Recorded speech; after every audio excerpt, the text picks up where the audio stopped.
What's going on, everybody? One of the big stories of the day, Greenland, and will Trump and the White House, the current government of the United States, move to take Greenland by any means necessary? I know there's plenty of news articles and stuff about this, basically out there kind of pushing the limits of what seems reasonable, getting kind of crazy with the means and methods by which this would happen. It's been floated by Trump for a long time. They've discussed it for a long time, and now they're kind of entering at least light negotiations with the people of Greenland, their government, and Denmark, who technically owns Greenland. Interesting to me, to say the least. I honestly don't know if anything will come of it. It's kind of a weird situation. The people getting sensational with it about, oh, this will be the end of the world. We'll start World War III with NATO and all these things. It's like, there's multiple reasons why I think that's just ridiculous and stupid, to be honest. Like, obviously, I don't know. I'm sure there's some very fringe people that would be cool with it, but outside of them, there's nobody that's going to support the United States. Like, what are we going to do? Invade Greenland and fight Denmark for the territory? That's not going to happen. As of right now, what's being proposed is purchasing it, basically getting together with Greenland and Denmark, negotiate a deal, and buy it from them. Now, obviously, as a country with tons of debt and ever-increasing debt, you got to show me the value proposition here. Like, I'm not going to just come out and blanket support it, but I would hope that it's at least justifiable. It's like, hey, up front, we're going to come off whatever it is. I think the rough estimates right now, they're talking $50 billion or something like that, $100 billion. All right, we come off $100 billion now. When can we recoup our money? Where's the cost-benefit analysis? What's the reward? We start extracting natural resources. I know, at least as my understanding is, that they're rare earth mineral rich. And then also the other big thing generally is that I believe they also have oil deposits of some kind, not huge or anything, but something. And then also is the strategic location of Greenland. From what I remember is, as the ice caps on the North Pole are receding through global warming or whatever you believe, it doesn't really matter. The caps are receding. Whether it's natural cycle, man-made cycle, it doesn't really matter for this conversation. But they're receding, and as they're receding, it's opening up new trade routes over the North Pole, basically. Faster than crossing the Atlantic in the normal way, so they can go up and over the top. Russia and the United States, Canada, I guess Canada and the United States are closer to Russia over the top than it is, obviously, if you go around the equator.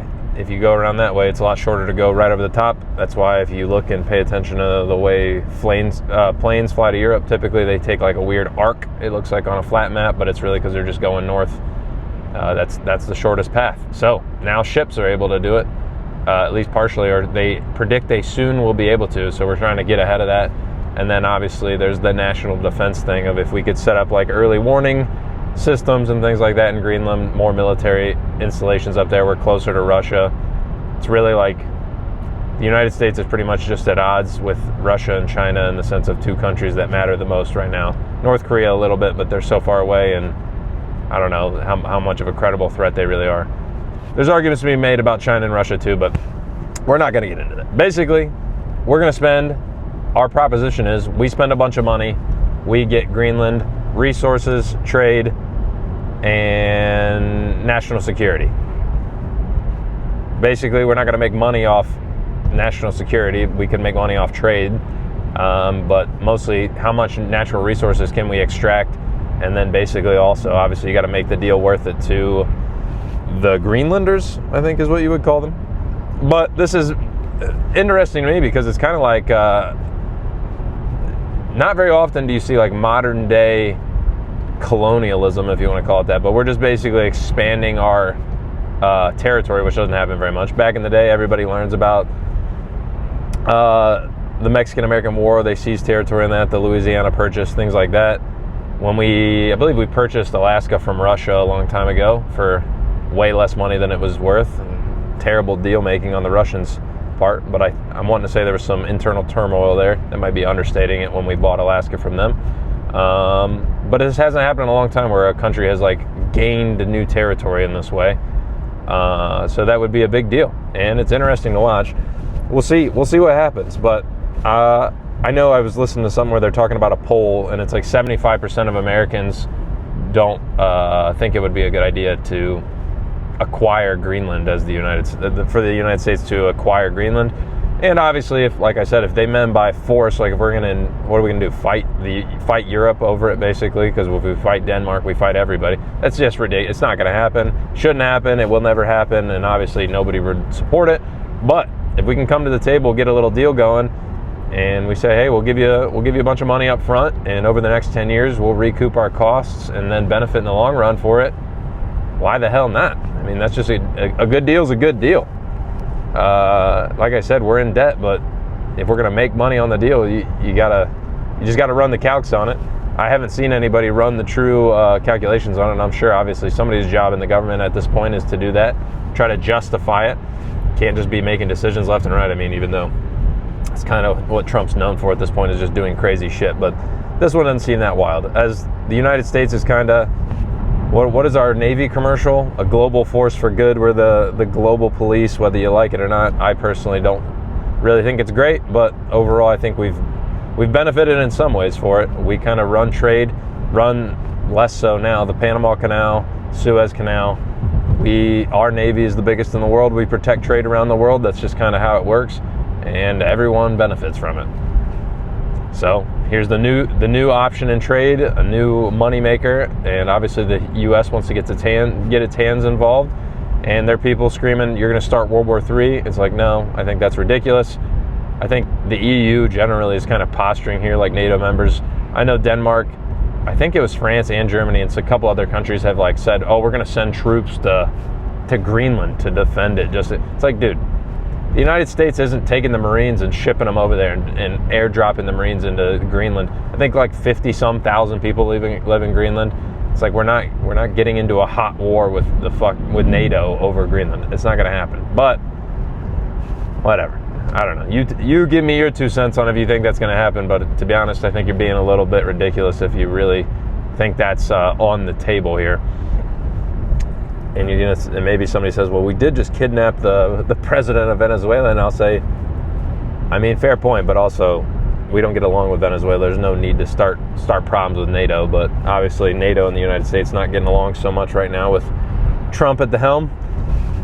So we get to sit here and watch and possibly see some historic shit where the United States acquires another giant piece of territory. I would assume it would be treated like Puerto Rico or something like that. It's not going to become the 51st state or anything like that, especially now with 50,000 people on it. I think overall the decision should be left up to the people of Greenland. Like if we come to the table and say, hey, we'll give you all $1 million each, and they say, okay, that's cool with me, and then obviously I think it's fair that we go to Denmark and say, hey, you're not able to protect it. And they say, well, NATO protects it. And then the United States says, well, we're NATO, really. So we supply almost all not all, but a lot of the funding comes through us. So we're defending it effectively anyway. We want to benefit more. I don't think that's the most unfair thing. Pay Denmark off. Pay the Greenlanders. Say, welcome. As I don't know if they're citizens, right? I don't know enough, to be honest. Puerto Ricans, you still have basically U.S. citizenship. The voting and stuff is a little funky the way it works as far as the Electoral College and all that. But it's like, hey, you can move in and out. You want to come to the United States? Free to do that. And we get access to a new frontier, as it were. So who knows? This will be fun to watch, in my opinion. I think it's very interesting. One of the more interesting things. Not that anything crazy will come of it, but it might, I guess. I don't know. We'll be back tomorrow with another video. We got all kinds of other craziness going on. I think people are anticipating some kind of strike on Iran. All kinds of other craziness going on. Plenty of turmoil left and right. So I don't know. Let me know what you guys think about the Greenland thing. I'd be interested to hear what you think. And dislike the video if you didn't like it. Like it if you got something out of it. And I'd appreciate it if you subscribe to the channel and come back. We'll be here tomorrow. Catch you then.